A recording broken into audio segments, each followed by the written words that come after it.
Happy holidays, you guys, and welcome back to another vlog. It has been really difficult to vlog the past couple of days and edit at the same time because the year is rounding up and I have so many things that I'm working on for YouTube, so much content stuff, but also work that I'm doing at my day job, and things have just been crazy busy. But I'm also trying not to do too much so that I put myself in the right frame of mind and I'm well rested and prepared to go into the new year.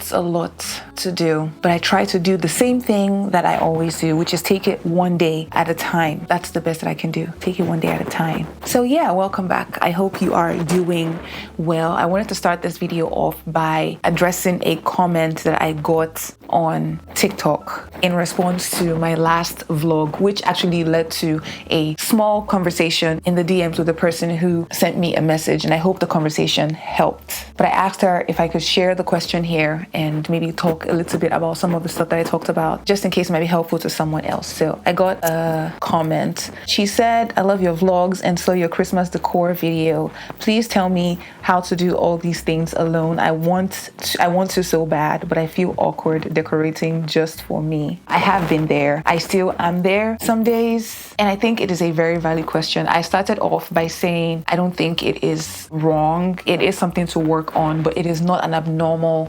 feeling. It is not unnatural to feel lonely or to want to have to do the things that you love to do with people. I think those two things have their places in our lives. And I always want to approach questions like that, especially if it's to someone younger or older, with a lot of compassion and no judgment either way. Because while shame can be a useful feeling, it is not useful when it comes to inspiring change or motivating change. It just seems like it really isn't. So if that is a feeling that you have, I always want to start there because I get that question a lot. For most of my life, I think most of the people in my real life ask me that all the time because for a long time, I've been single. I've lived most of my life single, actually. And I guess because I've been doing so much of my life alone, not lonely, not all the time, but mostly alone, I sometimes forget that that means I've had more time to learn how to be alone, to be comfortable being alone, and how much of an undertaking it can seem for other people, especially someone who is a younger adult. And I apologize for not having a quote unquote deeper answer, because the truth of the matter is it is not a feeling that goes away all at once. There is no trick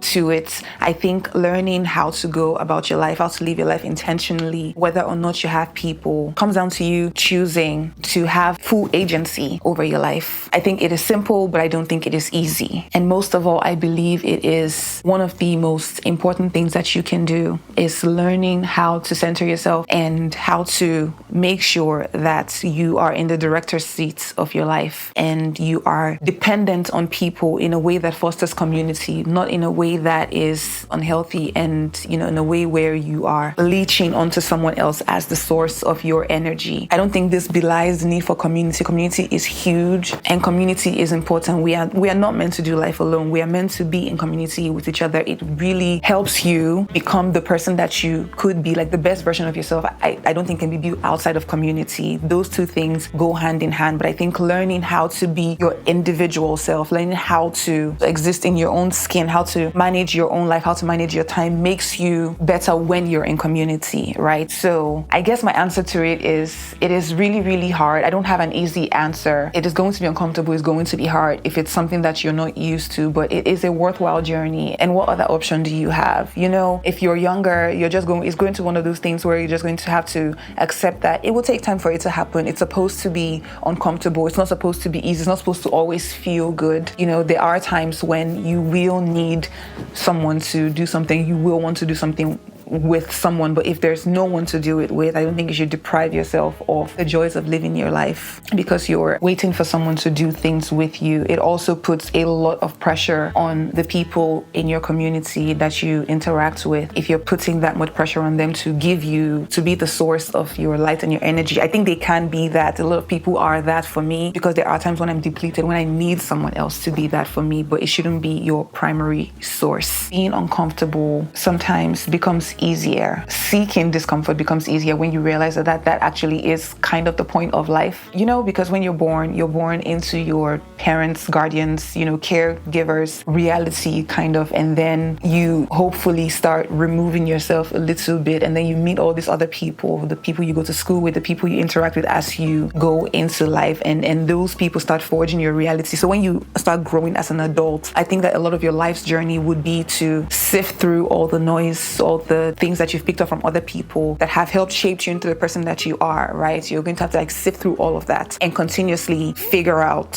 which part of it is you, which part of it is not you, which part of it used to be you, which part of it you want to keep, you want to leave behind. It's an ongoing process, so it is uncomfortable. That's the point. Do I want a partner, someone that I can do things with? Yes, I do. It is something that I want, but also mostly because it's something that I think I've been taught to want, but that's an entirely different conversation. So yes, it is uncomfortable, but on the other side of it is you living a life that is enriching to you. It makes me, I think from, the feedback that I've gotten and the response that I've gotten from people, makes me a better person to be around, a more well-rounded person to be around, because it takes the pressure off of everybody else to perform for me. Because mostly I'm conscious about spending my time around people who are fully formed individuals, right? So when we come together, it is an exchange of energy and not a depletion of energy. You know what I'm saying? So yes, two things. One, if my vlogs seem like I'm doing a lot of things alone, that's mostly because I consider myself to be a content creator, and I don't always want to put the burden on someone else, like the other people in my life, like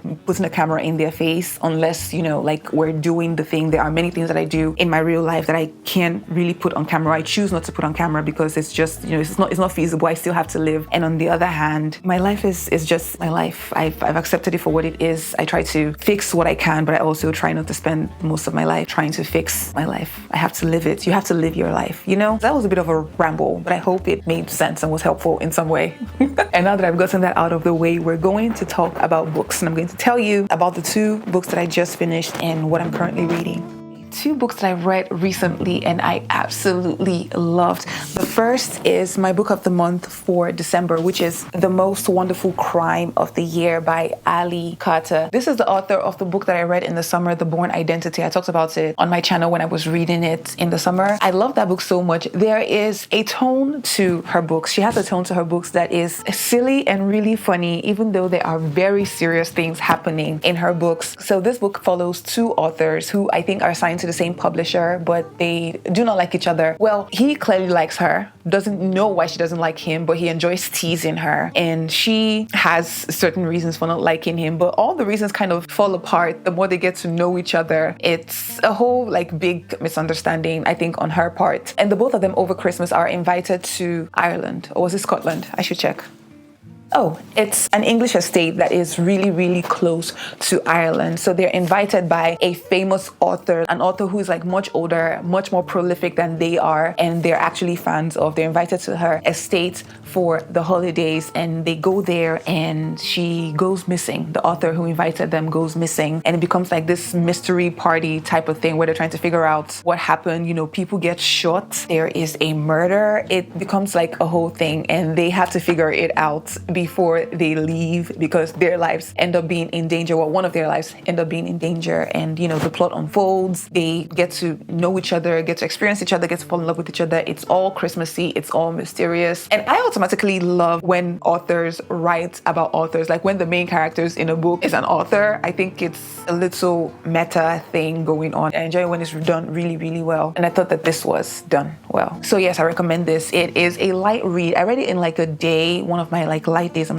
taking today off of work. I'm just going to enjoy not doing anything. So I laid in bed and I read this the whole day. It was quick, it was easy, loved it. The second book is Alone with You in the Ether. I can't believe this book has been sitting in this apartment with me for the past 2 years, and I didn't read it. And this is not an unusual experience for me. I had that happen to me a lot. There are some books that I get because of someone's recommendation. Someone raved about it and they convinced me to get it. They said it was going to be life-changing and great. And I just wouldn't pick it up until to, much later, because things just happen that way. And the story I've been telling myself, I don't know, maybe it's something that I just used to comfort myself, but I do tell myself that for certain people, like a book has its moments, and a book that you're supposed to read will find you at the moment when you're supposed to read it. I don't know if it's true. Let me know if that's something that you believe or you experience, but that has definitely been true for me. But there are sometimes I'm like, I don't know, maybe this book wouldn't have hit me the right way back then, because even with books that I've read in the past, when I reread some of them a couple of years later, it's an entirely different experience. It's like the Heraclitus quote, a man doesn't step in the same river twice because he is not the same man, or it is not the same river, because like rivers, like tides change and everything. That's kind of how I feel about interacting with art. If a certain amount of time passes between when you interact with a particular piece of work, you can have vastly different experiences at both times with the same work. It's what happens when I rewatch things like Sex and the City, which I watched when I was really, really younger, and then watched again as an adult. Like over the years, I can literally see how my brain has changed and how my understanding of the world and the interactions of human beings, like how those things have changed over time. I can map out my development. I actually do map out my development by like Sex and the City and how I have responded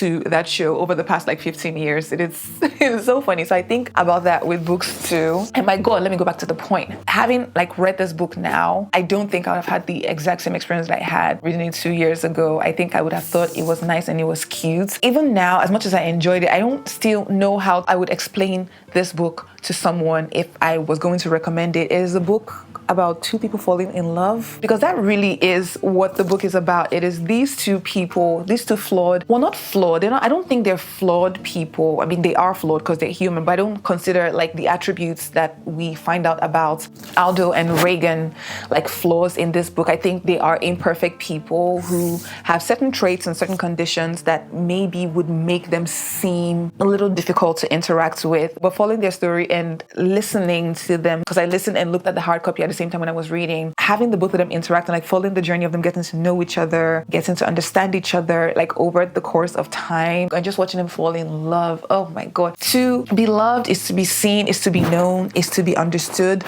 but also to be loved even when you're not completely understood, if that makes sense. So there was no plot, and I don't mind a book that doesn't have a plot. I like character-driven books as much as I love plot-driven books. I think they have their own separate places. And there's something I love about a story that seems simple, but it's also very compelling, because you almost have to focus and really dig in and empathize with the two characters, even if you can't identify with them. But also, at least for me, the experience that I had was getting to know these characters who, from the very beginning, I don't think I would have identified with, but by the end, you see things, and then that you see things that you see in yourself, or you see a little bit of yourself in them. And I think that was beautifully done as well. But I love seeing these two people having a chance encounter, and then over the course of 6 conversations? Yeah, 6 conversations, like falling in love and learning their differences as well as the similarities, and how to cope with these identities, internal and external, that they present to the world, or how the world sees them. The writing is really elegant, but not heavy-handed, where, you kind of get this feeling like I get from some books where I can tell that the author is trying to sound smart or trying really hard to be compelling. But this is very simply written, even though it is very, very intelligent in its writing. Like the author is clearly a very well-read, brilliant person. This is my first book by Olivia Blake, and it makes me want to pick up her other books, but I don't know if her other books are written the same way, if they're written differently, but I am excited to find out. So yeah, the Atlas 6, that series, that will be on my list of books to read in 2025 for sure. Just based off of this book, I highly recommend Alone with You in the Ether. It's beautiful. It's a beautiful work. And speaking of books that I love, I am currently reading Real. I feel like I've been talking about how much I've been reading this book for a long time, but it is thick. She is a thick one, and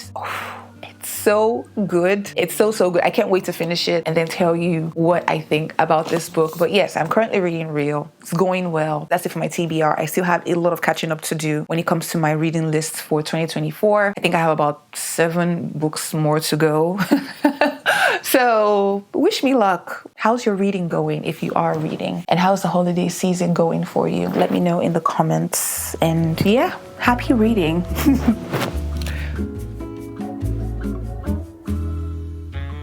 I am going out to dinner with my friend in the city. We are having a little date, and I haven't seen her in a long time. I haven't seen her in a couple of months. So I am very, very excited to be seeing her this evening. And I also love going out into the city during the holidays, because the decorations at night just make everything so good. So yes, here's to a night of girl talk lots of catching up, and good food.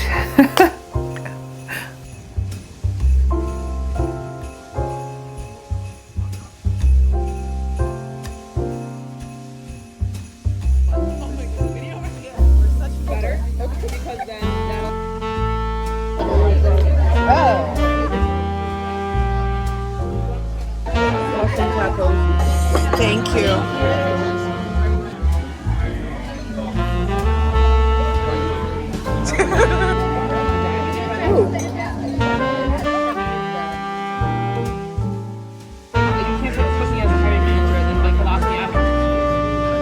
This is what she's doing. Cute. Ooh, this was a good. Yeah. Yeah.